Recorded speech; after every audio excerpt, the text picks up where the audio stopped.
untap, upkeep, and welcome back to the channel if you've been here before, and if you haven't, then please sit back, relax, and enjoy our show for you today. Go away. We don't want your stupid stuff. Go away. Anyways, so if you have been wondering what kind of things go through my head, let me just kind of give you an example.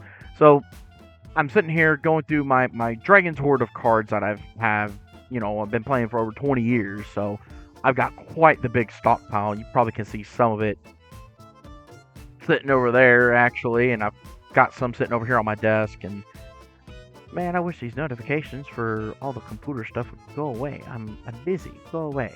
Anyway, I'm going through the cards, putting up, some rares and some stuff like that, kind of sorting things a little bit, and I came across a card that I was like, I wonder how this would actually look as a commander deck. It was a Treefolk from Lord of the Rings. And we've had so many sets released here recently, and there's so much more on the horizon. I mean, we've got Universe Beyond with Final Fantasy, which is already becoming like a smash hit as far as sales are concerned. Personally, I'm not really that big into Final Fantasy, so we'll see if I get anything of this. I'm not really that big into it. I wasn't big into Fallout either, but that's just me. And then we have the whole Spider-Man thing that's coming out towards, I believe, the end of the year, and it's already being talked about already.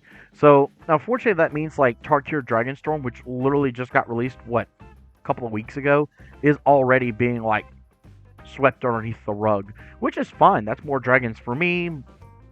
I'm okay with this. It means y'all don't want the dragons. I will be more than happy to take them and put them into the temple of the Buddha dragon.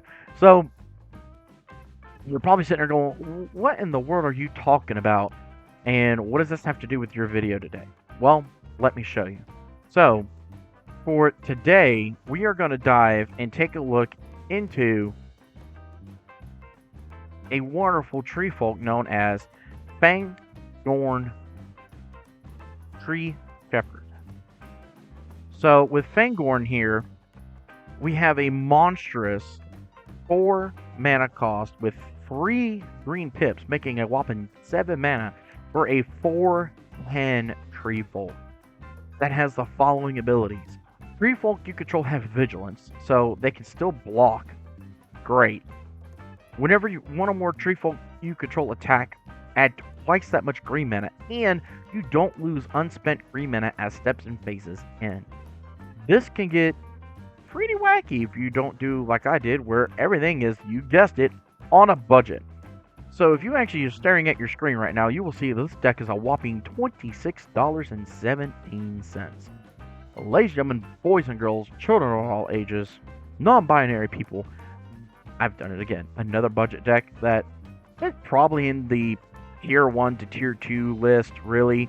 We're not backbreakingly powerful, but if you step outside of the budget, which I will mention in the end of this video for the considering board, you can swap a few things here and there and really kind of jumpstart this engine a little bit. I really think the hardest part for it was trying to find something to do with all that extra green mana while still keeping in somewhat of a budget. But let's kind of jump in here and see what in the world my brain cooked up with today. So as you can tell, we're a very Tree-Folk tribal deck. I mean, it just makes sense. So let's just start from the top and work our way down. We have a whopping 27 creatures in this deck. First up is the Ambassador Oak. 4 mana for a 3/3 that when it enters, we make a 1/1 green elf warrior creature token. Nothing special, not bad, but it's 4 mana for basically 4 power, 4 defense. Arbor Elf is just a simple mana dork. We are mono green, so it fits really good in this deck. The Battle Wand Oak is a 3 mana 1/3 that says whenever a force comes into play under our control, this thing gets a +2/+2 until end of turn. And whenever you play a Tree Folk spell, I'm guessing that might be switched to cast, actually. I don't know. But it says whenever you play a Tree Folk spell, it gets an additional +2/+2. Yeah. If you haven't noticed, a lot of Tree Folk are a lot of mana, and this one being so cheap, it could turn into a little something here.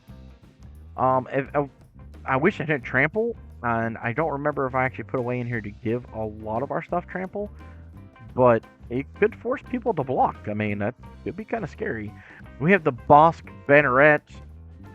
It just makes Tree Folk and Shaman spells cost 1 less, so it can make our commander cost a whopping 6 mana instead of 7, as well as some of the other Tree Folk we have in the deck.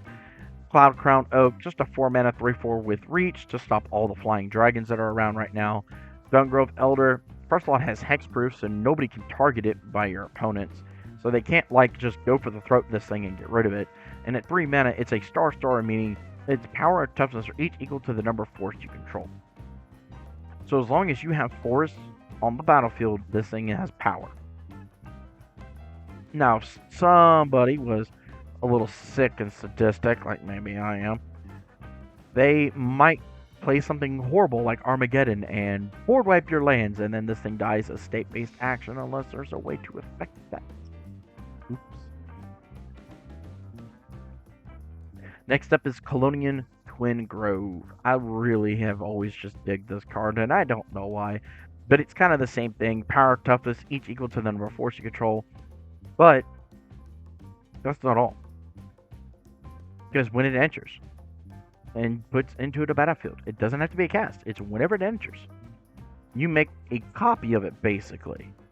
So you get 2 bodies for 6 mana that are, what, potentially at least a 3/3, depending on our mana situation, but can be as big as, I don't know, 30-something if it was super late game. We're never going to get that. It's not going to be that big. But you never know. Next up, we have the Ghast Bark Twins. It's a 7/7 trampling beat stick that can block an additional creature each combat. Generous Ent has reach, which again we really like with a lot of dragons being around right now, thanks to Tarkir Dragon Storm. Of that set, it has forest cycling, so we can discard this card and search our library for a forest card, reveal it, put it to our hand, then shuffle. But also, when it enters the battlefield, we get to make a food token, so we can gain a little bit of life. Finhorn Elves, Llanowar Elves, Elvish Mystic, Sacred Tribe Elder, or they're all just good ramp pieces. Everbark Shaman, we can tap in and remove a Treefolk card in our graveyard from the game, and if we do, we can search our library for 2 forged cards and put them onto the battlefield tapped and shuffle. So, late game, this becomes a nice way to ramp and keep things going. We also have the Kerbis Harvest Celebrate, which has X on its mana cost, which plays into our commander, being able to put all that floating mana into something.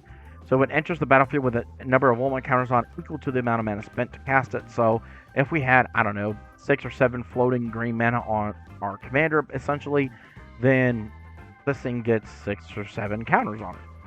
And then you can remove a counter, prevent all damage that will be dealt this turn to another target creature with a +1/+1 counter on it.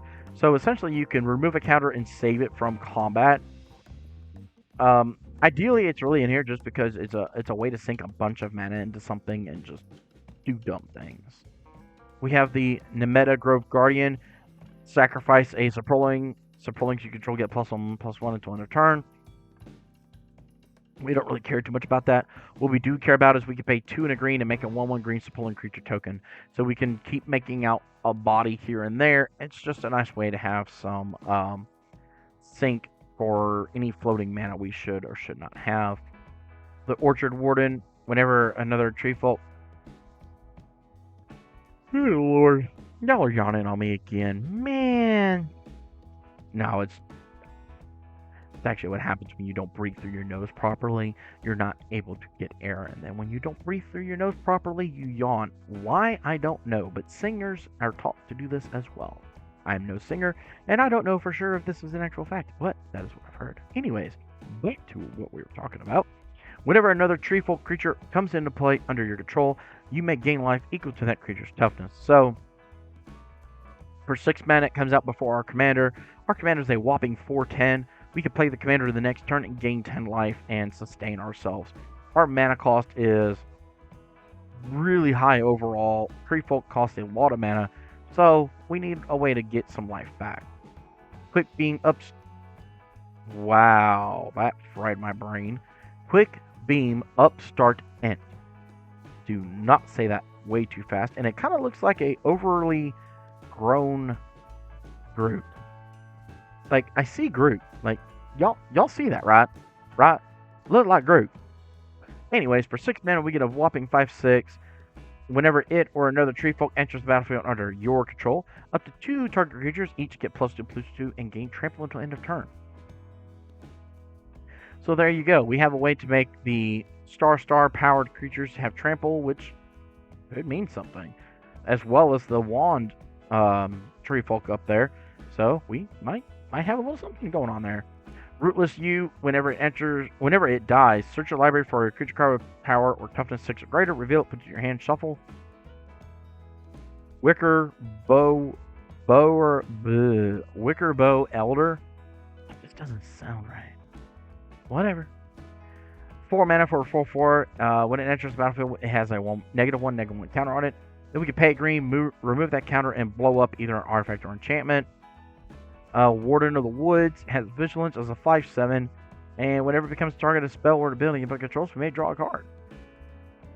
Verdaloth the Ancient is just a nice way to sink some floating mana into something. Supporting creatures and other tree folk get a +1/+1, so it's a Lord effect. And when it enters, if its kicker cost was cast, then we make that many Sprolings. So essentially, if we had enough creatures, enough mana late in the game to sink into this, we can make, I don't know, 5 to 10 or so bodies in addition to this. So I thought it'd be pretty nice to include in here. Next up, the Uvenwald Observer.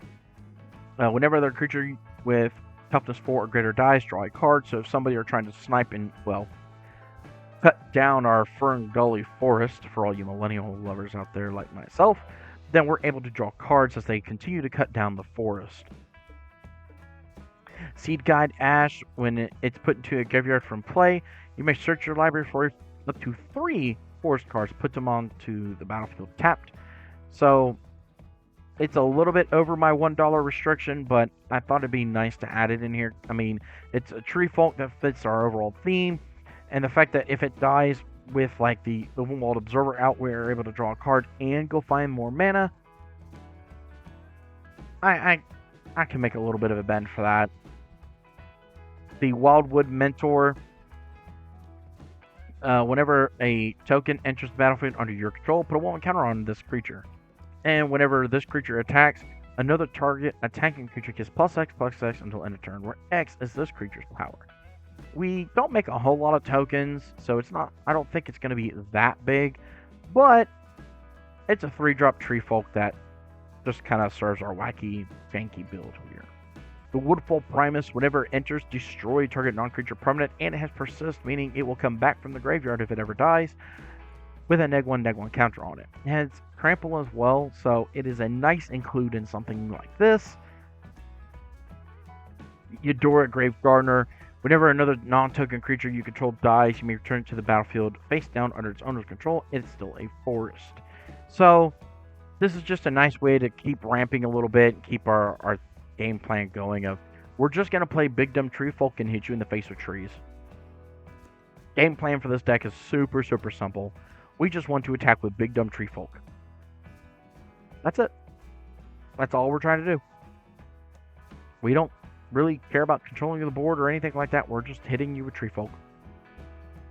Our sorcery package is mainly ramped with the forms of the Cultivate, Explore, Rampant Growth, Kodama's Reach, which is another bend to the $1 restriction. Bear with me, it just got released again into a Commander Precon. They've only been out for a few weeks. It will drop in price. And of course, Explosive Education. We have a board wipe in the form of Azuri's Predation, making 4/4 Friction Beasts that will fight everything on the battlefield. And even Hurricane. Because there's so many dragons in the skies, what better to take them out than a big bad Hurricane? And it does X damage to each player. So as the game progresses, we can start turning out a whole bunch of mana, and we can use this to um, potentially end the game. We are also running a fight spell with Bushwhack. We can either go find a land or make our thing fight something. We have Collective Unconscious, Harmonize, and Rishkar's Expertise to help us draw some cards. Then we go down to our instant package, where we have the Reach of Branches. It's a Tree Folk tribal instant that says put a 2/5 green Tree Folk Shaman creature token onto the battlefield. And then, whenever a forest enters the battlefield under your control, you may return this from your graveyard to your hand. So that means as we get later in the game and we're just making our land drops, we always have access to this card to be bounced back to our hand. And the fact that it's instant speed, we can be looking at our hand going, hey, I got 2 forests we can play. So let's instant speed cast this on your turn, our turn, play a forest, get this back, wait till it's your turn again, do it again, and you could potentially build up quite a nice little army. Ran through allows us to fight something. Harrow is another piece of ramp. Nature's Claim blows up an artifact or enchantment. They get to gain 4 life, but that's a small trade. The Root Grapple is another instant tribal tree folk spell that says destroy target non-creature permanent if you control a tree folk, which we should. In theory, we get to draw a card. Rolling Regrowth is another way that we can rampy, which we enjoy.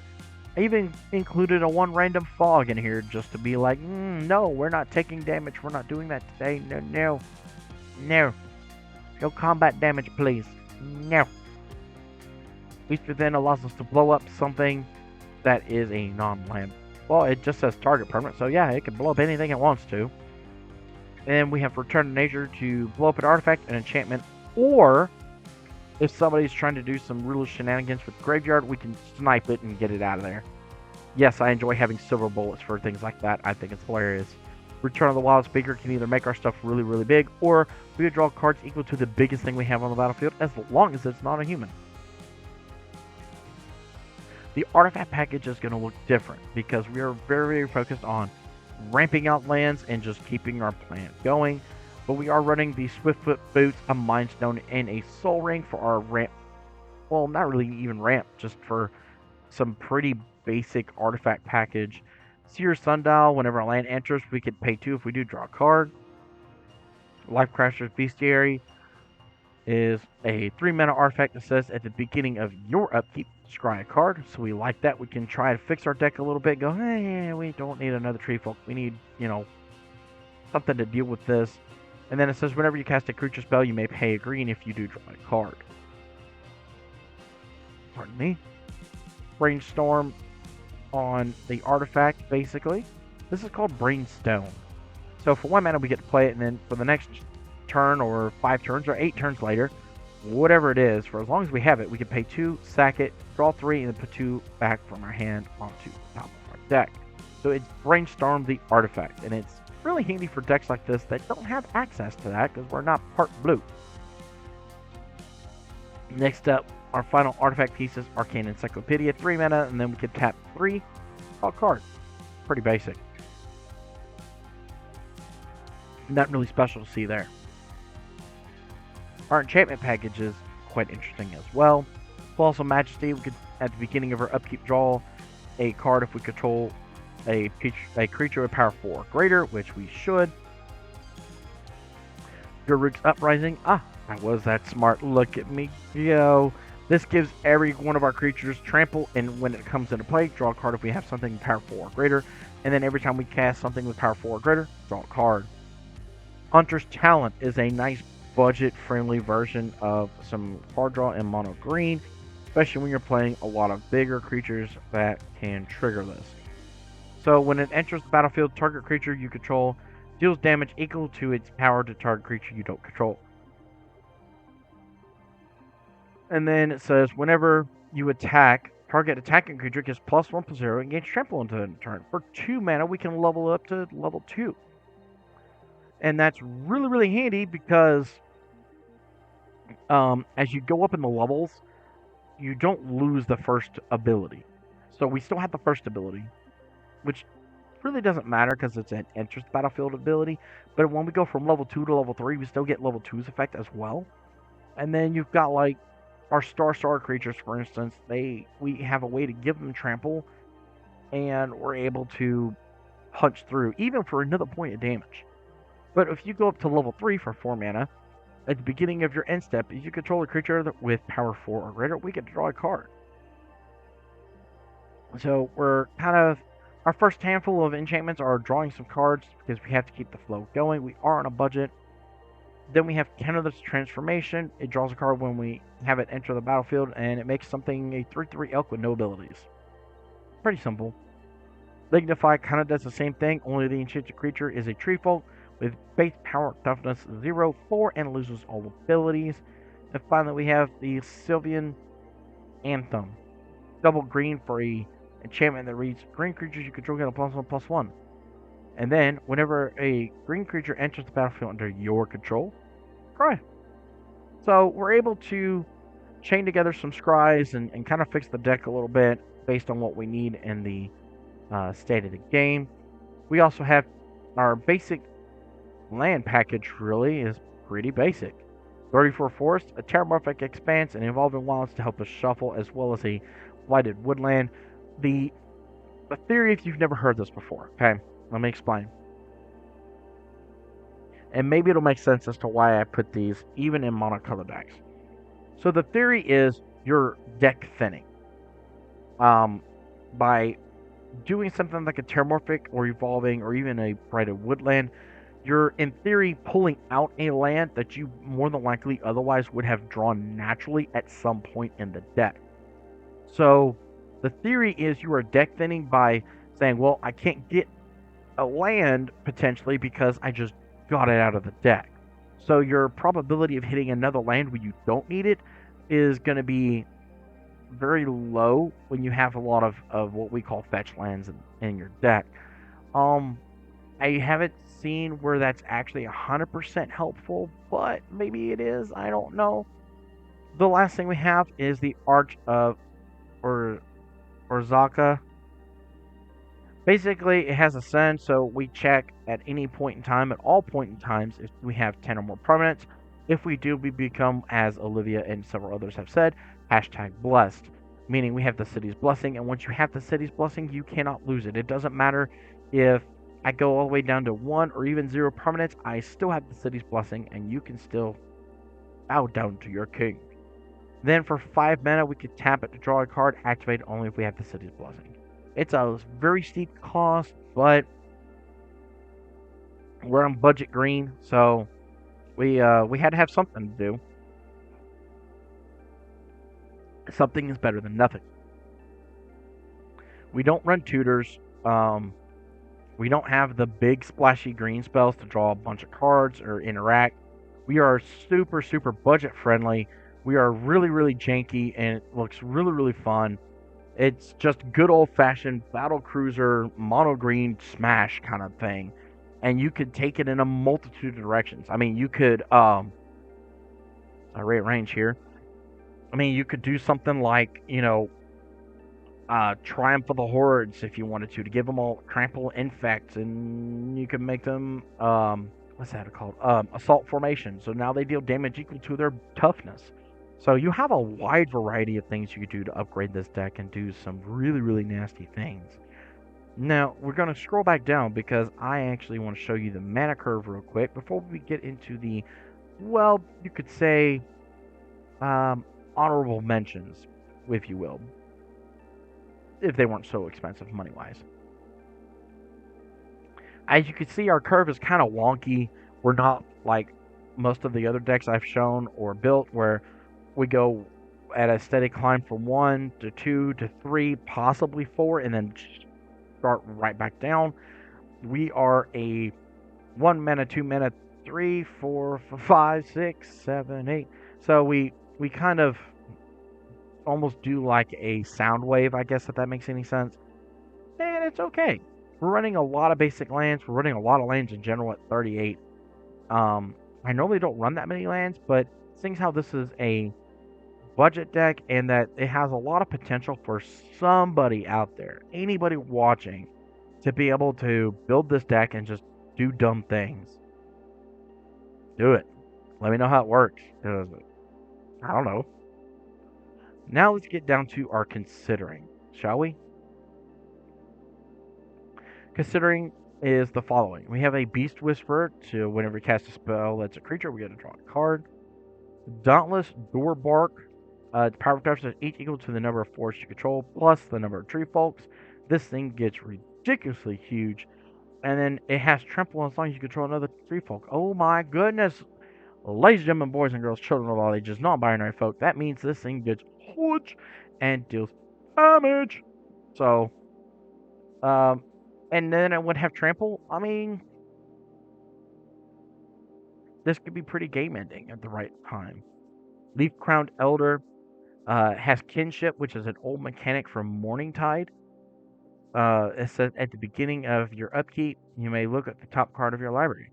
If it shares a creature type with the Leaf-Crowned Elder, you may reveal it. And if you do, you may play that card without paying its mana cost. What? What? That's insane. What you're telling me is, if I flipped over the Dauntless Doorbark, get to play it for free? Nice. We also have the Timber Protector. This is the reprint from the Lord of the Rings set. I'll change it here in a second, actually. But it says other tree folk creatures you control get a +1/+1, and then other tree folk and forests you control have indestructible. What? You kidding me?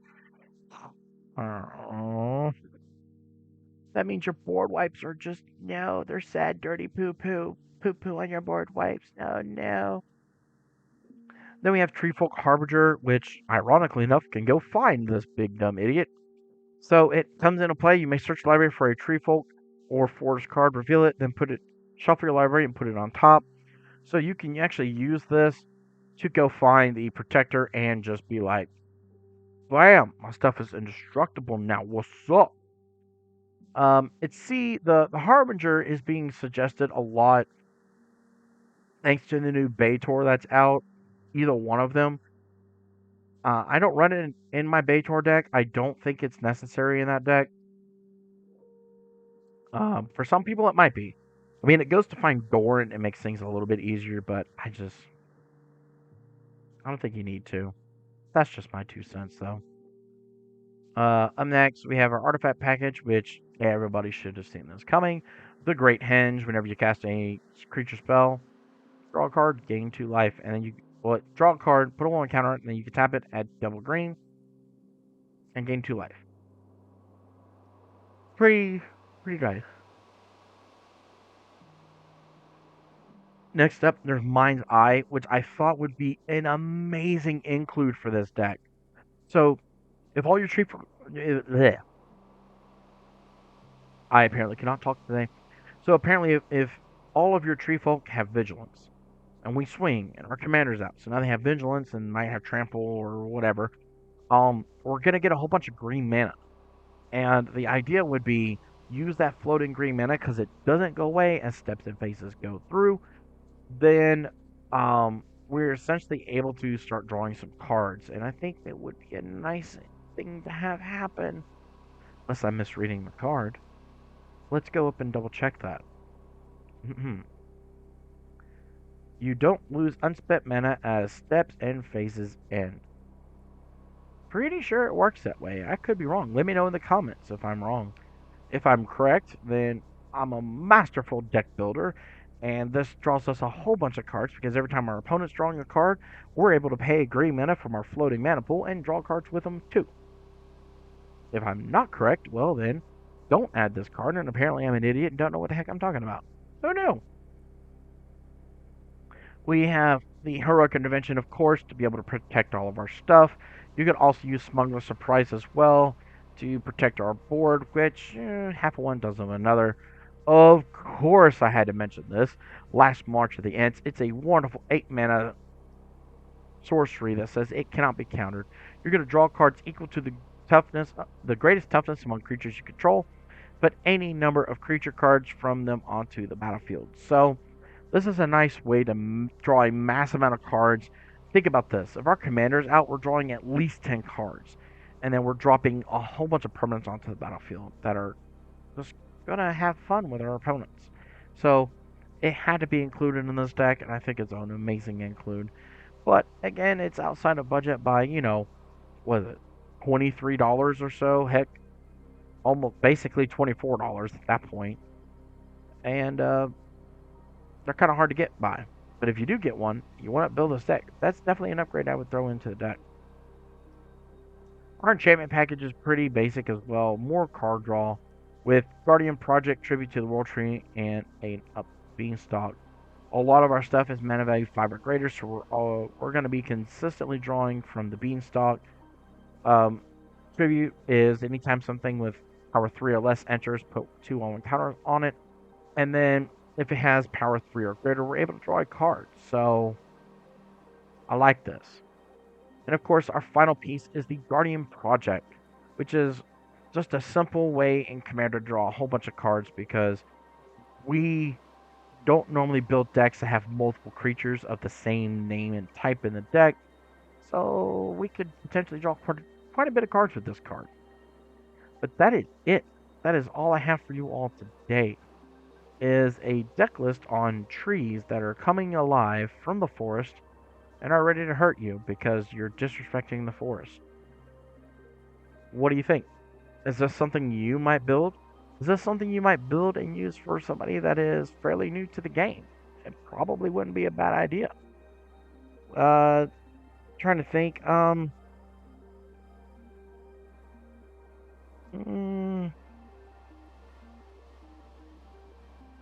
mean, as long as the person can understand what the cards are doing, it shouldn't be that bad.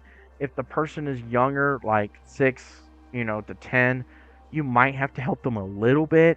But overall, I think it wouldn't be a very bad deck for a beginner to use. It's cheap, and it could spark a lot of joy and a lot of fun. And I really think it wouldn't be that bad. It's got some triggers that, would be kind of a pain for people to keep track of, sure. But overall, I think I kept the deck fairly simple and fairly basic so that you don't overwhelm somebody if you wanted them to have this and play with it. Also, let's face it, at 26, basically $30, it's cheaper than one of the new precons. So honestly, if somebody forgot to give it back or they just blatantly stole it, I'd be upset, but the whole deck wasn't worth but $30. So it has a little bit of that working for it as well. You don't necessarily have to spend a lot of money to make a good deck, but it does help out a lot. And with all of that said, I think I'm going to bring this video to a close because I'm here to tell you I think this is a hilarious deck. I think it's a fun deck, and I hope to see somebody out there who likes it, builds it, and tells me how it goes. How does it do its thing? Does it do it well, or does it fall on its face? Because the sample hands I've been doing online here at Moxfield shows me that the deck itself can do quite well, and has some moments where it's going to be deader than a doornail, but other moments it won't be. All depends on essentially how fast we're able to get up and get the ground running, so to say, which we all know as an ints. They tend to take a very, very long time. They are, after all, hundreds of years old potentially, and well, it takes a toll for you to get somewhere. With all of that said, though, I have been the Buddha Dragon. Please don't forget, like, share, subscribe, ring that bell for notifications. Let me know what you think about this deck. As always, the deck description for this will be in the description below. And don't feel ashamed. Check out my other videos. Lots of deck techs on the channel. And any of the deck lists are always in the description below. So you can always just click, come right to my own personal Moxfield account, and find out more. This is a very wacky, very janky build, and I really, really hope to hear somebody likes it and wants to build it. And hopefully it does some weird shenanigans. And I left so much open to this deck. You can build it in a various amount of ways. You can upgrade it in a various amount of ways. And I don't know, maybe you could focus more on something wacky and the colors green that you want to do versus just Turn tree folk sideways. But again, I've been the Buddha Dragon. Tell me, tell about your, bleh. Tell me to all your friends, your family, share, show me some love. If you've already been doing all this, thank you so very much. You all are the reason I keep this going. So the more love you show me, the more I can make for you, and the more we can do some really wild things like this. Um, but don't forget, rub that belly for mana, and may all your games be filled with magic. Until the next time, peace out.